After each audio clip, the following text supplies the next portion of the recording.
Hello, today we are probably going to have our last episode where I'm sharing journal entries. Don't worry, there'll be lots more episodes to come. Hopefully you are enjoying these podcasts.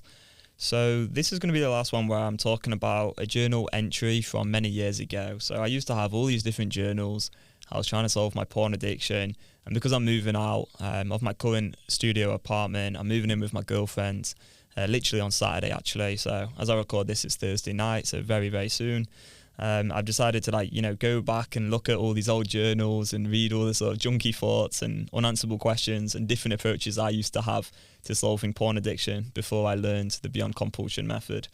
So here's one that was quite interesting. I basically wrote down a list of activities to fill my life with. It is a long list, and I know that in some of these episodes lately I've been talking through very, very long lists, so, bear with me. But what I'm going to do is I'm going to read through the list, and then I'm going to explain why having a long list of activities to fill your life with isn't going to help you if you're struggling with a porn addiction. I'm sure a lot of guys are really starting to get the message now, but I do think the reinforcement and the repetition of this kind of education is really key for the long-term sustainable success. So let's get into it. Activity number 1, cooking. Then we've got organising, tidying, planning, socialising, working, exercising, reading, meditating, practising yoga, learning, writing, speaking, developing, running, football, Portuguese, driving, exploring, flying, dining, eating well, loving, appreciating, mindfulness, living, singing, dancing, enjoying freedom, strengthening mind, breathing. Are you taking a piss? What the hell? Sorry, this is actually mental. As if I've wrote down living and breathing as activities to deal with a porn addiction. Oh my goodness me. Well, what was I like? Right. Sleeping, right, brilliant. Yeah, okay, right. you have an urge. I know what I'll do. I'll just go to sleep. Oh jeez, I was so clueless back then. Create. Have I just tried to describe every single? Are these verbs? I think they're verbs. I didn't study too well in English. Maybe they're adjectives. But anyway, it's like I've just gone for every single word I can think of. Sleeping, creating, giving, practicing, helping, teaching, healing, serving, drinking, moving, walking, hiking, improving, thinking, playing, listening, building. Oh my God. Sorry to say God, because I know some people don't like it when I say that, but activities to fill your life with. This was in the context of solving a porn addiction.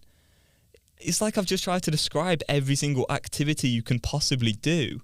To think that's going to deal with the addicted part of the mind is completely absurd. It's mental. It really is ludicrous. And this is where I was, before the Beyond Compulsion method. This is where people go when they don't have a way to deal with compulsive desires. And what are compulsive desires? Well, it's when a part of your mind is basically screaming at you, or not even screaming at you actually, because it can be very strategic and tactful, and it can be quite, it can kind of go around the edges of your mind in all these different, very shrewd ways and have these different tactics employed. So, it's not always screaming actually. But what do you do in those moments when the addicted part of the mind on some level is trying to get you to relapse? Well, you don't want to go and decide, okay, I know what I'm going to do. I'm going to start sleeping. I'm going to start breathing, and that will be useful. You're already breathing. So yeah, I just found this quite crazy to read out. I think a lot of people, they're struggling with porn addiction because they haven't been taught how to deal with that part of their mind, and then they try and do all kinds of things to distract themselves and avoid that part of their mind, and it doesn't work long term.